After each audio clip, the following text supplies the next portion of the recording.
इस जिंदगी का कोई मतलब नहीं है, मगर इस जिंदगी का मकसद है, और वह है उद्धार।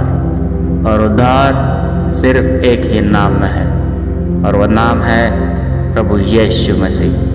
Praise the Lord. मैं हूं विजय सूर्यवंशी और आप सभी को प्रभु यीशु मसीह के प्यार में सलाम करता हूं। और यह समय है वचनों पे मनन करने का और प्रार्थना करने का।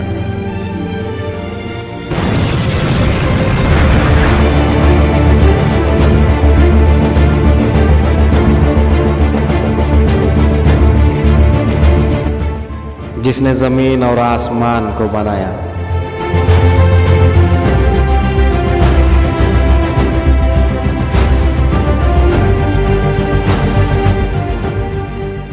जिसने सूरज, चांद और सितारों को बनाया,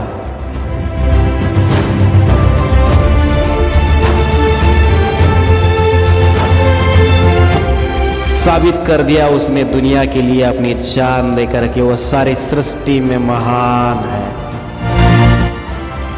नाम है उसका यीशु मसीह। उसके वजह से ही हमारी पहचान है।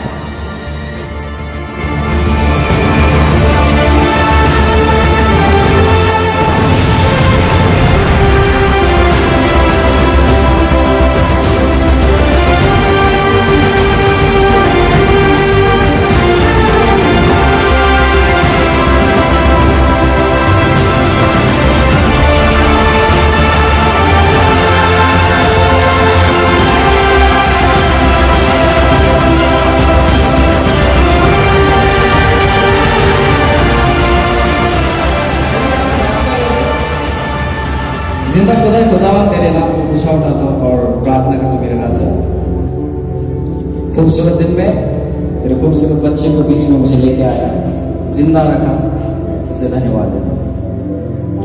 और परमेश्वर, जब ये वचन इसका प्रचार मैं करूँगा, जो तेरी बातें मैं तेरे बच्चों के बीच में बताऊंगा, तो हर एक की आत्मा को छू ले पिता। और ये वचन परमेश्वर उनकी जिंदगी में काम आने पर, उनके आत्मा के हृदय के ऊपर परमेश्वर लिखने के लिए आप सहायता और मदद करें, ताकि परमेश्वर आपकी महिमा हमेशा हमेशा हमेशा यीशु के नाम में, आमीन। तो आइए हम लोग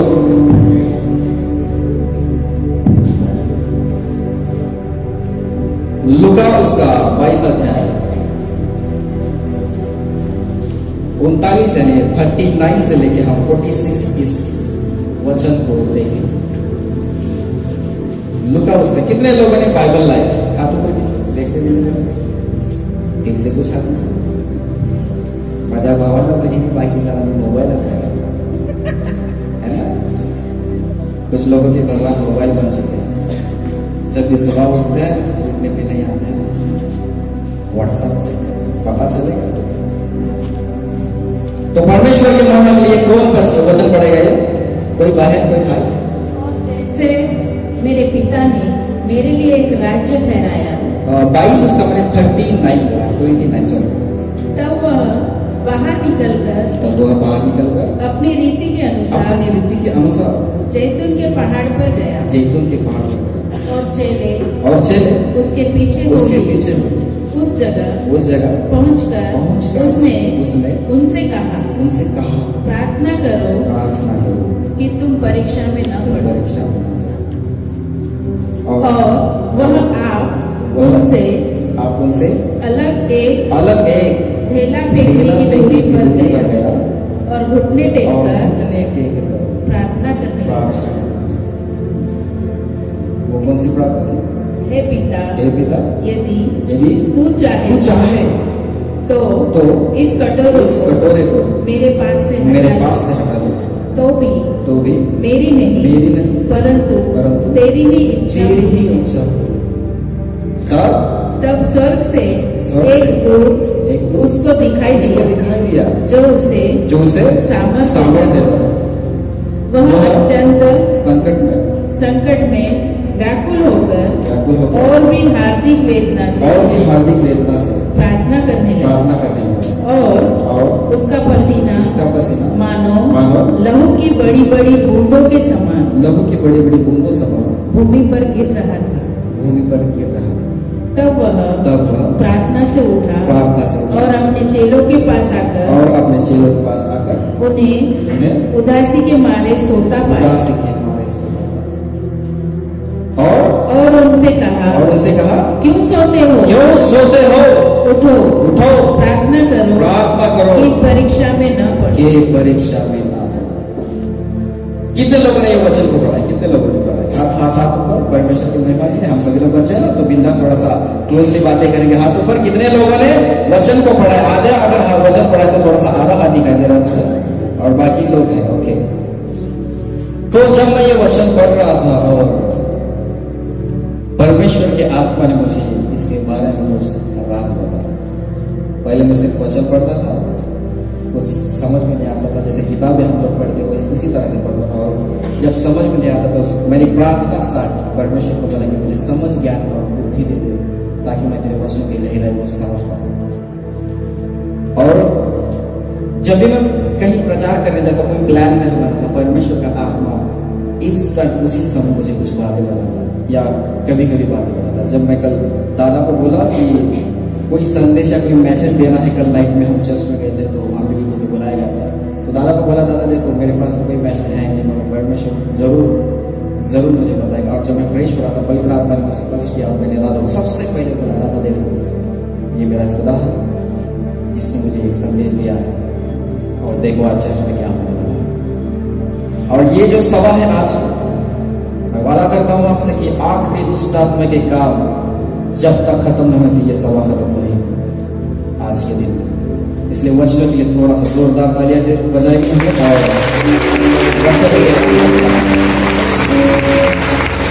परमेश्वर का वचन कहता है, लूका जैसे समाचार इसका 22 अध्याय 39 यानी कि 39 वचन, तब वह बाहर निकलकर अपनी रीति के अनुसार जैतून के पहाड़ पर गया और चेले उसके पीछे हो लिए।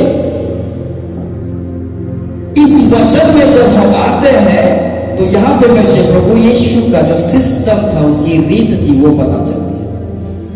वचन कहता है कि उसके रीति के अनुसार, रीत यानी कि प्रभु यीशु मसीह खुद में एक रीत रखता, एक रीत, वो एक सिस्टम था। प्रभु यीशु खुद सिस्टम से चलता था, प्रभु यीशु खुद एक नियम से चलता था। और आज एक सवाल है कि कितने लोग उस सिस्टम से चलते हैं? प्रभु यीशु एक सिस्टम से चलता था, उसका एक फिक्स टाइम था जो प्रार्थना करता था, जिसने आसमान और पूरे कायनात को बनाया, वह जिंदा खुदा एक रीत से चलता था। आज हमारे भाई और बहन क्या सच्ची में उस रीति के अनुसार चलते हैं? देखिए, आज का जो संदेश होगा वो हर एक को पर्सनल बात करेगा। ये मैं नहीं, जिंदा खुदा बात करेगा। मैं एक मोबाइल हूं, मगर इससे अंदर से जो आवाज आएगी वो परमेश्वर की, उसकी एक रीत थी। हमारी रीत क्या आज? समय उठे, सबसे पहले वो अंधे के जैसा उस मोबाइल को देखते, खोल देते, कितने व्हाट्सएप पर मैसेज है, कितने गुड मॉर्निंग है, कितने हैव अ नाइस डे है, कितने कूल डे, और पता नहीं कौन से डे आए। कहीं ना कहीं मसीहा ठंडी हो गई। अंत का समय है। मैंने प्रचार किया था 3 दिन पहले कि पश्चाताप और स्वर्ग का राज्य निकला। कितने लोग आज, शायद कोई भाई है यहाँ पे, शायद कोई बहन है जिसको ये बात हो रही, इसलिए मैंने अपने बच्चों से और दादा से और सिस्टर से भी कहा कि वचन तो आप घर में लगाओ, मगर डोर में, बेडरूम में जहां पे आप घूमते हो वहां पे ना एक बात आप जरूर लिखना, एक प्रार्थना जरूर लिखना। 2 शब्द किया, वो प्रार्थना की, परमेश्वर तेरा बलिदान मुझे हमेशा याद रहे।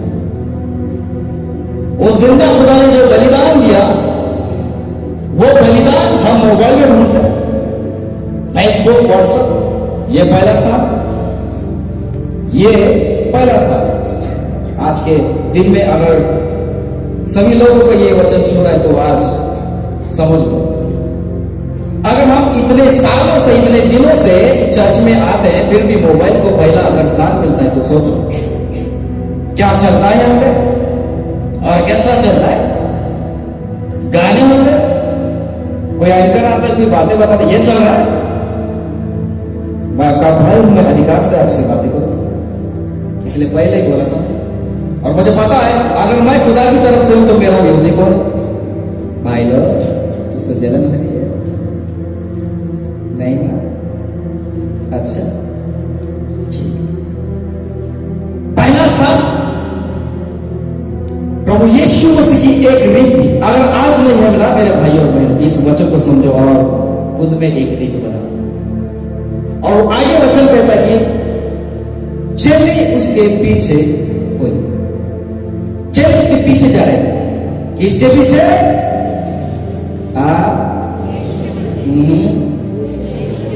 क्या मैं जिंदा खुदा के बच्चों के बीच में बैठा हूं? की आवाज कैसी होनी चाहिए? किसके पीछे? यीशु मसीह के। जब मैं ये वचन पढ़ रहा था तो कुछ रेवलेशन पवित्र आत्मा ने मुझे दिया कि यीशु के पीछे चलना यानी क्या? यीशु मसीह के पीछे चलना यानी क्या? जब भी मैं बाइबल पढ़ता हूं मैं कुछ सवाल लेके चलता हूं, क्योंकि एक शब्द इंपॉर्टेंट है। याद रखिए, एक शब्द इंपॉर्टेंट है, क्योंकि अगर लाइन में कुछ मिस्टेक हो गया तो हम गलत डायरेक्शन में जा सकते हैं। एक फॉर एग्जांपल आपको देता हूं कि यीशु ही खुदा है या यीशु भी खुदा है, ये ही और भी में फर्क। इसलिए एक शब्द उठे गेले थे दाढ़ी से विचार करना। अच्छा ठीक, एक शब्द, एक शब्द। यहां पे प्रभु यीशु के पीछे जो चेले जा रहे थे, प्रभु यीशु के पीछे चलना यानी क्या? मोबाइल उठाएंगे मैसेज। खासकर पवित्र आत्मा ने मुझे यूथ लोगों के लिए बहुत सारा ट्रेन किया है और बहुत सारे यूथ ट्रेनिंग भी हो चुकी है, कल भी हो चुकी है। बहुत सारे शैतान के बंधन से आजाद हो गए। हमारा सिस्टम क्या चल रहा है पता है? यूथ लोगों में खासकर माँ बाप जब सवेरे आवाज देते तो तब नहीं उठते, मगर मोबाइल की घंटी बजती है, मैसेज आता है, हाय जान। क्या मैं क्लियर बातें कर सकता हूँ अपने भाइयों बहन से? ये ढोल की जिंदगी बंद करो यार, क्लियर बातें करेंगे आज, क्लियर है ना? क्योंकि आईने के सामने खड़े हैं, देखो खुद से और खुदा से कोई नहीं भाग सकता, बराबर? मैं यहाँ पे कानों की खुजली के लिए पुजारी नहीं आया यार। कितने लोग कान की खुजली के लिए आए? कोई नहीं। अच्छा ठीक, आगे लाइफ। तो प्रभु यीशु के पीछे चलना यानी क्या? अब प्रभु यीशु के पीछे चलना यानी क्या? मैं थोड़ा सा कंफ्यूज हो गया कि उसके पीछे चलना यानी क्या। पवित्र आत्मा ने मुझे सपोर्ट किया। एक बात याद रखना, जब भी आप बाइबल पढ़ते हो परमेश्वर को साथ में लेके पढ़ो, आपको वो अगुवाई करेगा, आपको बहुत सारे राज बताएगा जो उसने मुझे बताया, प्रभु यीशु के पीछे चलना यानी क्या? तो पवित्र आत्मा ने मुझे बताया कि प्रभु यीशु को नहीं, सबसे पहले ये बता दो, वचन निकाला तो बड़ा मार्ग, सत्य और जीवन में कौन बनता है? प्रभु यीशु। बराबर? इस दुनिया का प्रकाश कौन है? प्रभु यीशु। चेले इसके पीछे चल रहे थे, यानी वो मार्ग पर चल रहे थे, सत्य के रास्ते पे चल रहे थे, वो प्रकाश में चल रहे थे। किसकी तरफ जा रहे थे? जीवन की ओर जा रहे थे। हालेलुया, आवाज हालेलुया, हालेलुया। और वो जीवन की तरफ जा रहे थे, क्योंकि प्रभु यीशु ने कहा कि जीवन मैं हूं, मार्ग मैं हूं, सत्य मैं हूं, इस दुनिया का प्रकाश मैं हूं। तो चेले किसके पीछे जा रहे थे? यीशु के पीछे। हम लोग किसके पीछे जा रहे? सवाल, हमारा जिंदा खुदा कौन है? 10-20 हजार की चीज बड़ी डेंजर है बॉस, जैसा हम इसको इस्तेमाल करेंगे वैसे। आजकल प्रकाश, अगर प्रकाश में हम लोग चल रहे हैं तो हमारे अंदर अंधकार के कोई काम नहीं है। बात सही है? अगर हम सच्चाई के मार्ग पे चल रहे हैं तो झूठी बातें हमारे अंदर नहीं होगी, ढोंग हमारे अंदर नहीं होगा। अगर हम सही मार्ग पे चल रहे तो टेढ़े मेढ़े मार्ग के पास हम नहीं जाएंगे। बराबर? एक बात याद रखना, अगर आपको लगता है कि मैं प्रभु यीशु के साथ में चलूं तो खुद में कुछ नहीं और खुद को धोखा मत दो। ये वचन कहता है, मैं नहीं कहता। खुद को जांचो, खुद को जांचो कि क्या सही में मैं प्रभु यीशु के पीछे चल रही हूं या चल रहा हूं। ये बहुत गहरी। कुछ लोगों ने हाथ उठाए थे, मगर सच में आज खुद को जांचो कि अगर स्वर्ग का राज्य इस घड़ी में आ गया तो क्या मैं स्वर्ग के राज्य में जाऊंगा? क्या मेरा यीशु मसीह मेरा नाम लेगा या मुझसे बचाएगा? ये बहुत गंभीर बात है। बहुत सारे लोगों को आदत पड़ी है, hallelujah hallelujah, praise the Lord praise the Lord, Yeshu की महिमा यीशु की महिमा। कितने लोग आनंदित है? सभी के हाथ ऊपर। अकेले में आ जाओ, आने नहीं थे। काय सांगू ब्रदर, माझं हे दुखतं, माझं ते दुखतं, हे प्रॉब्लेम ते प्रॉब्लेम आहे, आम्ही तो तुला कहता आनंदित है, ये क्या माझं राहिलो को समझ में नहीं आया? आनंदित हो? कितने लोग आनंदित है?